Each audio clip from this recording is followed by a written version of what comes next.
اعوذ باللہ من الشیطان الرجیم بسم اللہ الرحمن الرحیم اللہم کل ولیک حجۃ ابن الحسن صلواتک علیہ وعلی آبائہ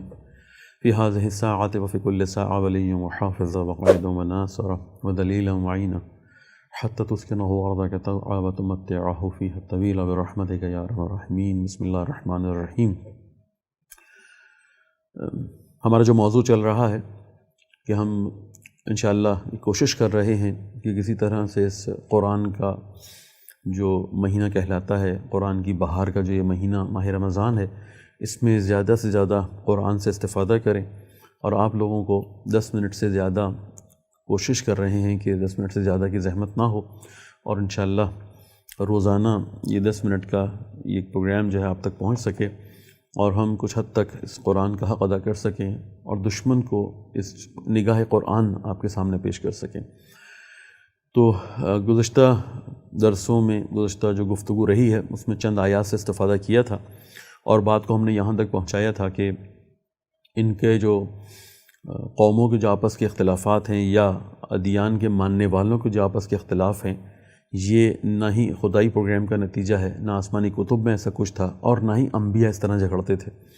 یہ بات صحیح ہے کہ انبیاء کے موضوع پر جھگڑتے تھے، جیسے ہم نے حضرت ابراہیم علیہ السلام کی مثال یا آیت پڑھی تھی پچھلے درس میں کہ ابراہیم علیہ السلام پر یہ ان کا جھگڑا تھا کہ آیا وہ یہودی تھے یا وہ عیسائی تھے۔ اسی طرح سے انہوں نے اور بھی انبیاء پر یہ اختلاف رکھا ہے، جیسے کہ سورہ بقرہ میں 140ویں جو آیت ہے وہ اسی طرف اشارہ کرتی ہے، ام تقولون، بسم اللہ الرحمن الرحیم، ام تقولون ان ابراہیم و اسماعیل و اسحاق و یعقوب والاسباط کانوا ھودا او نصارا، کیا تم کہتے ہو کہ ابراہیم، اسماعیل، اسحاق، یعقوب اور ان کی اولاد یہودی یا نصرانی تھے؟ قل اانتم اعلم ام اللہ، پوچھئے کیا تم بہتر جانتے ہو یا اللہ؟ ومن اظلم ممن کتم شہادۃ عندہ من اللہ، اور اس سے بڑھ کر ظالم اور کون ہو سکتا ہے جس کے ذمے اللہ کی طرف سے گواہی ہو اور وہ اسے چھپائے۔ وما اللہ بغافل عما تعملون، اور اللہ تمہارے اعمال سے بے خبر تو نہیں ہے۔ یہاں پر ابراہیم علیہ السلام کے ساتھ قرآن نے اسماعیل، اسحاق، یعقوب اور ان کی اولادوں کا بھی ذکر کر دیا کہ یہ سب کے اوپر ہی جھگڑا کرتے رہے ہیں۔ ان کا کہنا یہ تھا ان دو بڑے مذاہب یا ادیان کا کہ جو رسول اللہ سے پہلے موجود تھے، کہ یہ انبیاء جو اس سے پہلے گزرے ہیں، رسول اللہ سے پہلے گزرے ہیں، آیا وہ یہودی تھے یا وہ عیسائی تھے؟ یہ جھگڑا، اور اس جھگڑے کی بنیاد پر یہ اتنا بڑھ جاتا تھا کہ خونریز جنگیں ہوا کرتی تھیں، خونی جنگیں ہوا کرتی تھیں۔ اور کیونکہ ان کو ان کی کتب سے یہ بات معلوم تھی، جو آسمانی کتابیں ان کے پاس اگر کسی جگہ پر کچھ حد تک محفوظ بھی رہ گئی تھی، کہ جیسے جب قرآن ان کی طرف اشارہ کرتا ہے تورات اور انجیل کی طرف، تو قرآن کے لحن سے یہ لگتا ہے کہ جیسے کچھ چیزیں ابھی تک محفوظ ہیں، کچھ چیزیں ان کے پاس ابھی تک صحیح حالت میں ہیں، تحریف ہوئی ہے لیکن اس کے باوجود بھی کچھ نہ کچھ چیزیں محفوظ ہیں۔ اور انشاءاللہ کوشش کریں گے قرآن کی ان آیات کی طرف بھی اشارہ کریں کہ جنہوں نے اس طرح کا انداز اپنایا کہ ابھی تمہارے پاس کچھ حقائق موجود ہیں۔ خوب، ہم یہ استفادہ کرتے ہیں کہ جو حقائق ان کے پاس موجود تھے، انہیں یہ بات اچھی طرح سے معلوم تھی کہ کتابیں آسمانی یہ کہہ رہی تھیں کہ یہ سارے انبیاء جو ہیں یہ اس دنیا کو ایک خاص جگہ تک پہنچانے کے لیے آئے ہیں۔ یہ جو نظام لے کر آ رہے ہیں، آپ اس کو کتابوں میں لائے ہوئے نظام کہیں، آپ اس کو شریعت کہیں، آپ اس کو پروگرام کہیں کہ جو انبیاء دے رہے ہیں، وہ خاص اہداف کے مطابق ہے، اور مسلسل یہ انبیاء اپنی قوموں کو اس طرف کا سفر کروا رہے ہیں، اپنے ماننے والوں کو اس طرف کا سفر کروا رہے ہیں۔ اس میں جو کامن بات تھی وہ یہ تھی کہ ان سب کو یہ یقین تھا کہ ایک خاص سرزمین ہے، کہ اگر ہم میں سے کوئی بھی وہاں جا کے مسلط ہو جاتا ہے، اور خاص موقع اور وقت ہے، ایک خاص اس زمانے کا قانون ہوگا، خاص چیزیں اس قوم کے پاس ہوں گی، اگر ہم سب اس جگہ پہنچ جائیں گے، وہ خاص موقع، خاص وقت، خاص جگہ، خاص وسائل کے ساتھ، تو دنیا پر ہم مسلط ہو جائیں گے، دنیا پر اپنی عالمی حکومت کا اعلان کر دیں گے، اپنا نظام جو اللہ دینا چاہتا ہے اس کا نفاذ کریں گے۔ یہ بات کامن تھی تمام انبیاء نے، جہاں گزشتہ انبیاء کی انہیں خوشخبری دی تھی، جہاں کتابوں میں پہلے انبیاء کا تذکرہ اور بعد میں آنے والے کے بارے میں ایک خبر موجود تھی، وہاں ساتھ ساتھ یہ بات بھی سب کے لیے واضح تھی، تمام انبیاء کے ماننے والوں کے لیے یہ بات بھی واضح تھی کہ ایک خاص جگہ پر ایک خاص وقت میں ایک ایسی شخصیت نے اسی اللہ کے ہی دین کو اس طرح سے نافذ کرنا ہے کہ وہ نافذ پوری دنیا پر ہوگا، دنیا پوری اس قانون کے تحت آ جائے گی، ماتحت آ جائے گی، اس شخصیت کے اندر میں آ جائے گی، کیونکہ انہیں یہ علم تھا۔ اس لیے ان کی خواہش یہ تھی کہ یہ ثابت کریں کہ یہ انبیاء زیادہ تر ہمارے میں سے آئے، انبیاء زیادہ تر ہمارے تھے، آسمانی کتابیں زیادہ تر ہمارے لیے آئی ہیں، اصل میں تو اللہ کی برگزیدہ قوم یا اللہ کی جو لاڈلی قوم ہے، اللہ نے جس قوم کو چن لیا ہے وہ ہم لوگ ہیں۔ یعنی یہ وہ اختلافات ہیں جو تمام ادیان کے ماننے والوں کے درمیان اس حد تک شدت اختیار کر گئی کہ ایک دوسرے کا قتل عام کرتے تھے۔ یہ انبیاء کا قتل عام پر آ گئے جب نبیوں کو انہوں نے کہا، اسی طرح کا ایک پروگرام دیا انہوں نے اپنے زمانے کے نبیوں کو،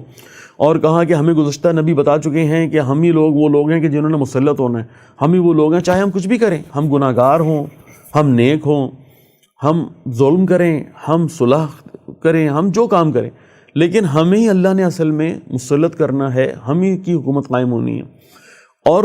یعنی کیونکہ ان کو یہ زعم ہو گیا تھا، یہ گمان کر بیٹھے تھے، یہ سمجھ بیٹھے تھے کہ ہم ہی لوگ وہ ہیں جن کا خدا نے انتخاب کیا ہے، اس لیے ہر قسم کا ظلم کیا کرتے تھے، اپنے مخالفین کو نہیں مارتے تھے، اگر انبیاء ان کی بات نہ مانیں انبیاء کا قتل عام کیا کرتے تھے۔ یعنی ہم انشاءاللہ اگلے موضوع کو جہاں سے شروع کریں گے وہاں آپ کو وہ آیات لے کر آئیں گے کہ جہاں کوشش کریں گے کہ ان آیات سے استفادہ کریں،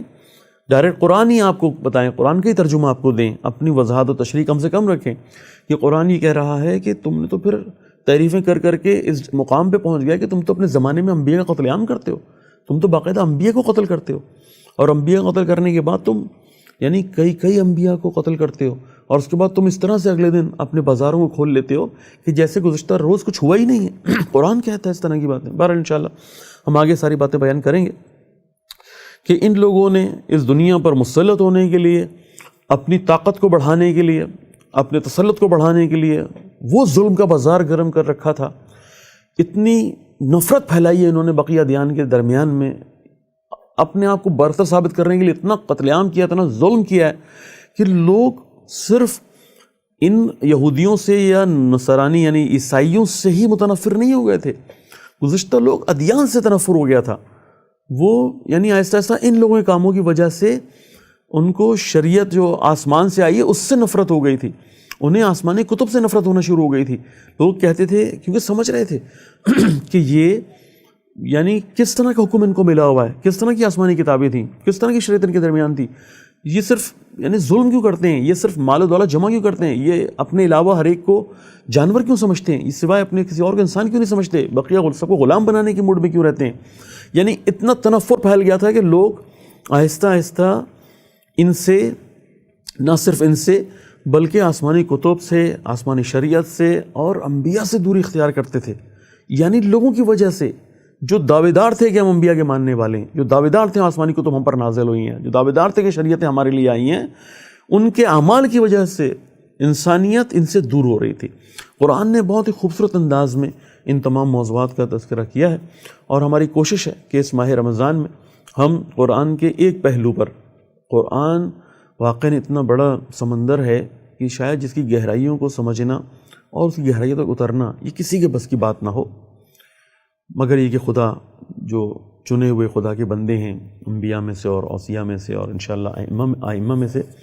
ان کے علاوہ کسی کے بس کی بات نہیں قرآن کی گہرائی کو سمجھ سکے۔ اس لیے ہم نے بھی یہاں کوشش کرنی ہے کہ جو ہمارے پاس ٹائم ہے، جتنا وقت روزانہ ہم نے آپ کا لینا ہے، ہم صرف قرآن کے اس ایک پہلو پر، اور وہ بھی اپنی سمجھ کے مطابق، نہ کہ ہمارا یہ دعویٰ ہے کہ جو ہم کہہ رہے ہیں قرآن کی آیات سے جو ہم استفادہ کر رہے ہیں یا جو کوشش کر رہے ہیں کہ انشاءاللہ اچھی تفاسیر سے استفادہ کرتے ہوئے کوئی بات کر سکیں، ہم نہیں کہہ سکتے کہ یہ آخری بات ہے۔ یعنی یقینی طور پہ اس سے گہری باتیں، اس سے زیادہ اہم باتیں، زیادہ